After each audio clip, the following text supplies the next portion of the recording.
Welcome to 247 Real Talk. I'm your host, Julian Perry. It's a pleasure to be here with you once again for the second to last episode of 2024 and the episode before Christmas 2024. I hope you had a great week so far. We've, here in the Northeast, have had some up and down weather, some rain, some really cold days, and then the last few days, I think today is the last day that we'll have some warmish weather, or maybe tomorrow before the bottom falls out.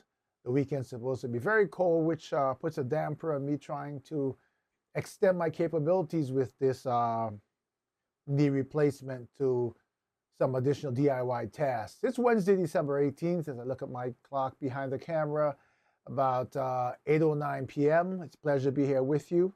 I want to give a big shout out to my subscribers, my new subscribers, my loyal listeners, the people who keep sending me messages and support. I thank you all. It's been an amazing year. Lots of things have happened up and down, whether you like it, whether what you wanted to happen occurred or what you didn't want to happen occurred. Either way, it is part of life. So sit back, relax. When I come back, I'll be talking a bit about, I'll give you an update on quick update on my knee, and then probably my Christmas 2024 message. So sit back, relax, and I'll be right back.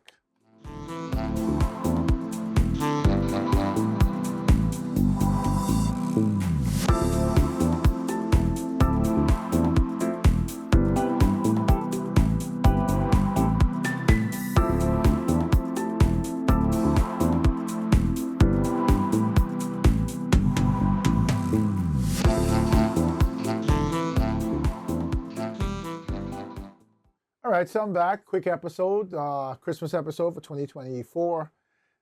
So I'll give you my progress. The knee continues to progress slowly. This past Saturday, it measured 105-degree bend. And then this past Monday, this past Tuesday, Thursday, Saturday, are my days this week. It did 105 consistently, and then one excruciating bend where the therapist got my loudest scream hit to about 108 degrees. So it's getting there slowly but surely. I had a bit of an ego bruiser when I was telling a lady from my church who is, say, 16 years my senior, that I'd gotten to 105 degrees and it's been about 6 weeks. And then she told me, in 2 months she got to 135 degrees. I'm not going to make that.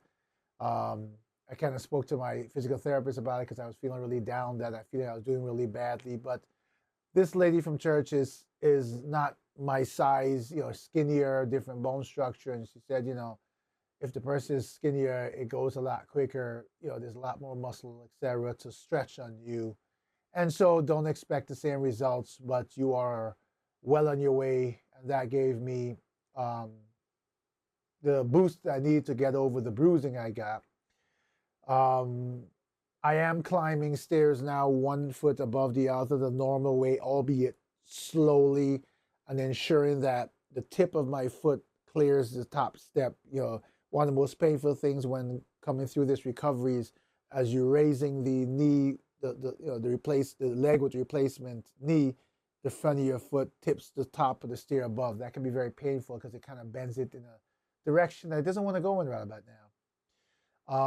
I'm also going down the stairs now in a normal way, albeit the right knee, which is the replacement knee, is going in a little bit of a circle.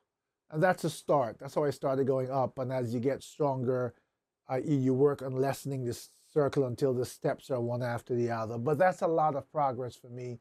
It means I'm not using the cane to go up and down the stairs. I have been driving myself to physical therapy, and the other day I drove to take care of a few errands. Probably wasn't the smartest thing. I was in a lot of discomfort by the time I got home, but everyone around me, including the medical experts, are saying, don't worry about it. It's not going to break. It's not going to crack. Push it. When it tells you to stop, stop, but push it. So anyway, let me tell you how the week has been as I think about my, not the week, but my thoughts at the end of the year as I think about closing out 2024 and this time next Wednesday, we would have completed most of our events for Christmas Day of 2024, a day that should represent, for those of us who are spiritual, the celebration of the birth of Jesus Christ, um, and a lot about heartfelt giving and caring and sharing of love. As I reflect upon that, this message is for all of you out there. Two things I want to reflect on as I give you this message and close out. One, I was in the CVS drugstore picking up some medication for pain, and I was second in the line. And that pharmacy usually has a long line, but this day they didn't. And I saw a gentleman come from the first and look down to see how far it was. This was a white gentleman, not huge, but not skinny, decent build, maybe slightly on the heavy side, very pale and reddish. He had on a Santa Claus hat, and for the minute he looked down the line, he started joking with us, myself and the gentleman in front of us. So there's a gentleman in front of me. I'm standing there with a cane, and he comes in, walking normally. And he starts a conversation up right away, laughing and talking about Christmas. He says, "How you guys doing? I doubt you can be." Somehow we got to the point where he says he doubts you can be having the year I'm having. And I kind of lifted my cane and said, "Hey, look at me." And he says, "Well, I started out the year by going to my doctor. And by the time I left the office, I found out I needed a immediate triple heart bypass. Did that. They ended up having to have an angioplasty and a whole lot of other things he quoted, and found out he has cancer throughout his body, and he's taking a lot of medications for pain and cancer pain. And that same day he was in a pharmacy, he had some kind of urine test, and they found something else." So the guy in front of me looks at him and says, "You're quite jovial for someone with all those complaints and that kind of medical condition." He says, "You got to be happy. You got to be jovial." And he looked at me, and I got to tell you, I kept looking at this guy because he didn't seem real. And he said, he talked about life expectancy. And I kind of brought up a situation where there's been someone very close to me whose father is sick. And I think probably close to 10 to 12 years ago, he was given probably months to live. And I'm still praying for him. And he's still here 10 or 12 years after. And he's not bedridden, I don't believe. They don't tell me a lot of information about it. Sometimes as this goes on, families get more private about the experience. But suffice to say that I've been praying for this gentleman, and he's been going on 10 to 12 years now, and he's still around. And then the guy said to me, he said, "Yeah, that's why, I have a problem with people who take their own lives, because we don't get to decide when we're out of here. We didn't create ourselves. We didn't bring ourselves to the world. And we let our Creator decide." And I said, "Yes, I agree with that." And then he said, his children are going to have a harder time because they believe less than he does, but he believes that his life is in the hands of the Almighty, and that's why he's still here. And he's going to be happy every single day of his life, because whenever he leaves here, he's going to leave on the terms of his Creator and not on his own. And that brought me a flood of thoughts. I've done several episodes in this year about suicide and the pain that people feel that makes them take their own lives. And right to mind came someone who I liked a lot, Twitch from the Ellen DeGeneres Show, the DJ who took his life, who said goodbye from his family, whatever, drove to some hotel and shot himself, whatever the case. I can't remember the circumstances, but the point is, I still struggle with, we look at people and we think they have everything we don't, or we're striving to have, right? You look at someone like Robin Williams or Twitch or anyone else like that, a celebrity who decided to end it all, and you say, "My life is a struggle. I'd be so much happier if I had just a bit more money. If I was able to buy my own house. If everything was good with my wife and my kids. If I had no money worries. If I had a job that made me happy, I loved to do." And here you had a guy like Twitch who was a celebrity and loved music. I loved how he played. I loved his personality. But I think the people around him did recognize too that there was some amount of pain involved with some certain situation. And I thought about the fact that how much pain must you feel When everything that worldly that we seem to think will bring us happiness, we strive to achieve and we have it. And yet there's a loneliness and pain inside that no one around us seems to get. And we can't find any one person around us who can help heal or comfort that pain enough to bring us back from the edge.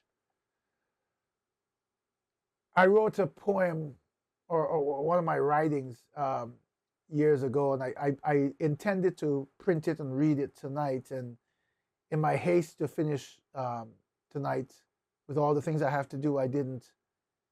And maybe I'll read it, I'll print it, and I'll read it for you in the next episode, which will be the last episode of 2024, where I will continue this message. And then I'm going to switch for a second here and say, every Saturday night, my wife and I like to sit down and watch a movie. And this weekend we watched the movie, and then we said it finished early. We started early, and then it says, let's watch something else. And we switched to the Jamie Foxx special. I don't care what anybody says. That was one powerful special. There's a reason it's #1 on Netflix. Yes, he used curse words, vulgarity, as his delivery, because that's what comedians do. But the message, he talked about his pain. He held back tears so many times during the special. He had this very special part where he brought his daughter out, and he talked about his 14-year-old daughter. And he talked about how his levels when he was in the hospital in coma for 20 days kept spiking. And that's what happens when you're trying to control someone who has high blood pressure, who had a stroke, which he did, and you're trying to control the levels, and that's where you can go from a stroke to never coming back. You can burst blood vessels, have aneurysms, have leaking of blood in the brain, and those levels, they have to keep them down. They were struggling to do that, and his daughter came in, and she started playing the guitar, and all his levels went down. And the nurses saw the meters, they're monitoring from outside, and they're like, wow, and they came inside, and his daughter said to them, don't worry, I got it. And so he brought his daughter on. It was one of the most touching moments I've seen of a father-daughter. And this little girl at 14 started to play that guitar, and it was magic to me, at least. Her touch on that guitar was brilliant. At 14 years old, it's probably one of the most beautiful touches of a guitar I've ever heard. And I've heard some guitars play. And I thought to myself, I don't know if she plays it that every day, but at the moment when he recorded this special, it was almost spiritual, biblical. Her touch was gentle yet powerful. And then he held back the tears, and at some point she said that he promised that they would perform on stage together one day, and they decided to do it right there and then. And they did. And you heard this girl touch this guitar in this magical way, and his father and daughter sing together. And you felt it in your soul. If you are a human being, if you have any capacity to feel, you felt that presentation. You felt that presence. You felt the power of love. And I remember him talking about praying and saying, God, I'm Jamie Foxx. Why me? This can't be happening to me. You gave me 2 beautiful daughters who need me. And what he said, whether he thought it or this is part of his interaction with God, however he meant to deliver it, he said, I said, you gave me these 2 beautiful daughters who need me. And God responded to him, and I only had 1 son. If for one moment of your life you believe your creator, a higher power that controls everything, that gives you the ability to breathe and speak, that gives you the freedom of choice, that guides you and protects you in situations where you shouldn't be here, that heals you when doctors say there's no hope, that leaves you here 12 years later still moving around when a doctor said you had 3 months, that takes you out of the most impossible situations, that makes you look back and recognize there are times when you should have been in jail or dead or hurt or sick, and somehow you're not. And you can't explain it because you should have been there. That should have been your destiny. But for the love of someone who decided to pluck you out of that situation, to create scenarios from strangers who seemed as they should never have been there, to preserve your life for a purpose.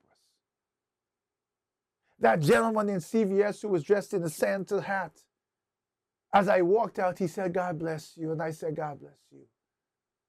And I'm still left, as I'm speaking to you now, wondering if he was actually there. The moment just seemed so powerful. So much like a presence of God that says, here's a reminder in the most unexpected moments of who I am, and a reminder that you belong to me.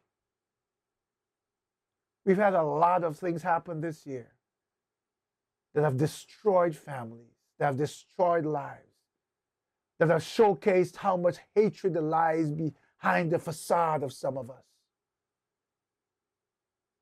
How inhumane, how greedy, how hurt some of us are. How much pain we live in, and how many of us feel that the only way that we can feel peace is not through prayer, but through exacting revenge and anger against another human being to get that release of what we feel. And here we are as a world celebrating the birth of Jesus Christ. Calendars around the world have changed. What used to be holidays and what used to be celebrations in some countries is no longer, and things that never were there are there now. But the Bible, the presence of the Almighty, the fact that we can't explain how we're here, how our heart beats, how our brain beats, what started it, what continues it. Why a doctor can tell you that you're going to die and then he cuts you again, or he does a test and says it's not there anymore. I don't understand. Why we see things play out and realize that someone in the United States can have a direct connection to someone in Germany or in Europe that they never met, but somehow there is someone greater than we are, with ways that are much more powerful and unexplainable than our ways. Like we always say, our ways are not God's ways. That somehow links the lives of two strangers and creates one moment in time that does something, that creates a spark in your life, that makes a change in your life, that saves you or saves us sometimes from ourselves. I could think of many times where my life should have gone differently. And I refuse to believe anything else but my Creator, who I belong to, saved me, gave me grace and mercy that I didn't deserve. We have people out there who are spiritual, who are believers, who are atheists, who are agnostics. Whatever you are, dig deep inside. And if you can explain everything about just you, from the flowing of your blood to the beating of your heart to those inner feelings you get, those inner, those feelings you get that give you direction, that tell you what to do, that give you a sense of purpose or a sense of action, or sometimes things that give you chills, things that you can't explain. You walk into a room and you feel an unexplainable chill that represents something in that space that you can't explain. If you can explain everything about yourself, then maybe you could just begin to have the argument that you magically or by some scientific explosion appeared on this earth to become who we are today. And millions of years later, we have not evolved from being mankind, human beings. Some want to talk about evolution from ape and all that nonsense. Well, we haven't evolved to something else. Maybe we're supposed to go back to dinosaur. Look, whatever you choose to believe, this season of Christmas that starts with the word Christ, however you want to look at it, it represents love. It represents kindness. And I'm appealing and begging those of you who have caused political figures and political ideology and other things to destroy the relationships with your wives, your husbands, your children, your siblings, your parents, who have caused the presence at your home of laughter during holidays to shrink, who have caused you to have empty chairs at your dinner table that are now normally filled by people from whom you are now estranged because of someone who doesn't care one moment about you, or something, some belief of a Democratic or Republican ideology or independent or whatever it is, something that you can't do one thing to change, and something that will likely never benefit you, from some human being just like you who was here for a time, and just like we will leave here as well. If I can talk to those people and for one moment appeal to your hearts and to your common sense and to your mind, to your sense that you try to hide in the background but exist because you belong to someone greater than you, pick up the phone, offer an olive branch, try your best to fill those empty chairs, not necessarily with new folks unless they're an addition, but to reclaim the love that was once there. To get to the place where you can be human enough to have conversations, to mend bridges that were broken over stupidity, over nonsense. To put the Christ back in your home and your lives and your families. If for one moment you who don't believe recognize or have 1 ounce of doubt and have 1% belief that there is a creator and there is an almighty, there is someone who is greater than you, who one day you will meet and will ask you, how did you live the life and the gift of life I gave you? Then reach out with love to someone you've never met. And reach out with love to people who are estranged because of some nonsense and someone who should never have broken the ties that bind. Even if they don't accept your apology or your olive branch, do your part to add to the kindness that this world so desperately needs. On this Christmas day, open your hearts to Christ and to the loved ones around you. And whenever the situation presents itself, open your hearts to a stranger looking for kindness, for love, who has had a journey that's so rough that makes what we think is rough pale in comparison to what they've endured, yet they're here saying thank you and God bless you. Do your part to add to humanity. Do your part to start the globe twisting in the direction of love and unwinding the knot, the mess, the entanglement that we have created in this world. Honor God. Put the Christ in Christmas. Put the Christ in your heart. And be a blessing to you, to yourself, to others, to your family, and most of all, to the one we love, obey, fear, honor, and adore. And give thanks and praise to Him and to each other. And most importantly, on this Christmas day, celebrate love. As I do from 247 Real Talk Podcast, to all my listeners, existing, new, those who left, and those yet to come, it is my honor and pleasure and heartfelt love to you to wish you a very, very merry, safe, happy, joyful, peaceful, prosperous, loving Christmas of 2024. Until we speak again next week, as we close out the year, please be safe. Drive safely. Don't drink and drive.